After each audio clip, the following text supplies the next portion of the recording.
Well, hey, I'm here with Alex. Alex has been coming to our church for 3 weeks now, and he's just an incredible man.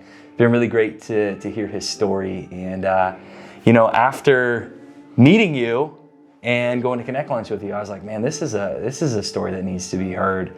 Alex's mom has been coming to our church for about a year now. And I know when she first came, this was before you had your encounter with God and had a big transformation in your life. And so she was praying for you. She even put it on her Connect card, pray for my kids. And now you're here. And so it's exciting to have you with us. So we want to hear Alex's story. So Alex, would you just share about your upbringing? Well, honestly, it was really, really sad. A lot of good memories, but a lot of pain as well, I was actually brought up, by a loving mother. I'm actually a product of a praying mother, I just remember a lot of identity crisis and, just like a lot of confusion, about myself. I really lost my way, I say, like at high school, I started hanging out with the wrong crowds, and I started thinking I was this and I was that. And it just got worse. And then I came across a friend that I thought was my friend, and that's addiction. And I realized that at first I thought it was fun, and then I started using it to get away, to start numbing the pain. But as years went by, it just started getting worse and worse, and I just started getting deeper and deeper and deeper into my sin, and that right there, I can honestly say that were my worst years. That's when I really got lost. But then it was too late, where I just gave up and I just let that just be me, because I felt like I didn't know how to overcome, Yeah, absolutely. Okay, so then it sounds like you had a time in your life where you went to prison. Yes. Yeah, do you want to talk a little bit about that journey, that process? And well, from the first time, my first time that I've ever been arrested, I really never did jail time or juvenile time. I pretty much did a lot of prison time, and that was experience of itself. I experienced a lot of things I shouldn't have seen. I was only 25 years old when I first went in, got out when I was like maybe 30, and it was chaotic. And, even when I got out, I was still confused. That led me deeper to my sin too, because I wanted to numb everything that I experienced while I was, behind bars. And well, in prison, generally in prison, like when you're actually in prison, and because you can't show your weakness, so the more you live within the walls, people. You actually get trained on closing your emotions. Your emotions can't be part of you. You have to learn how to harden your heart. Yeah. And through the years, it just becomes natural. Yeah. And like even when I got out, that's what my big problem was too. I would always fall and I would always relapse because I didn't know how to open up. I didn't know how to show emotion. Yeah. I wanted to change, but yet, even 4 years behind bars, that catches up to you, and that actually allows you to just be close. You don't trust nobody. You don't want to change because, everything that you see behind the walls, it gets to you. It makes your heart calloused. With any kind of emotions, any kind of feeling, so I had a hard time. I've been out for 5 years now, and, I'm barely finally being able to break that. But you said there was a moment in prison where you found the Lord. Do you want to tell me about that moment? You said you hit your knees.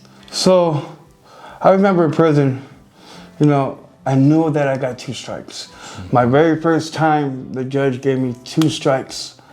And, I knew it, but yet I still wanted to do Alex's way.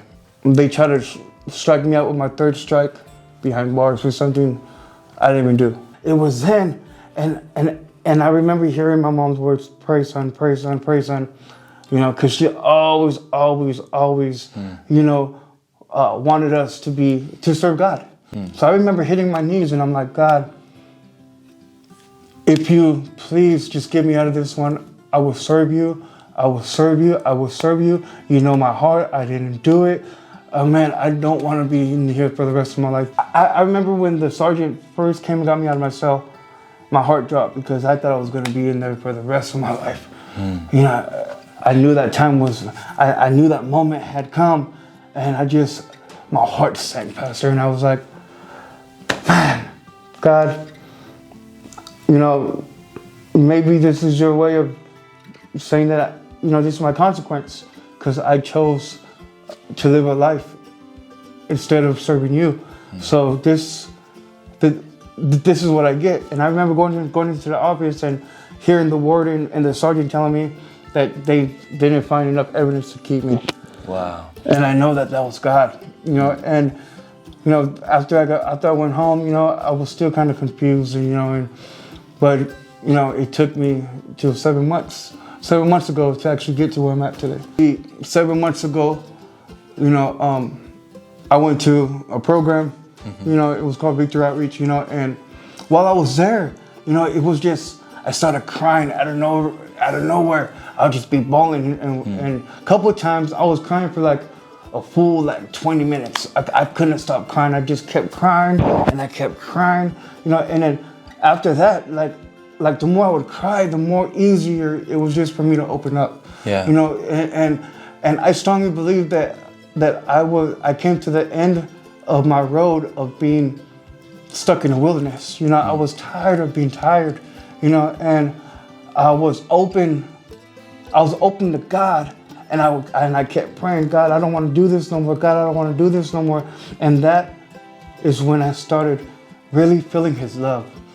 I now know that all that, it was because He had a calling. Just like Jeremiah chapter 1 says that He had a calling for Jeremiah's life. That he knew Jeremiah's plans even before he was born or conceived. Well, Alex, thanks for sharing your story with us, man. You're welcome, Pastor. And I think you've inspired a lot of people to have faith for their kids, to have faith for themselves. But one thing that I see in you is you have a passion and a love for Jesus because of all that He's brought you through, because of the grace that He's given you in your life. You have a passion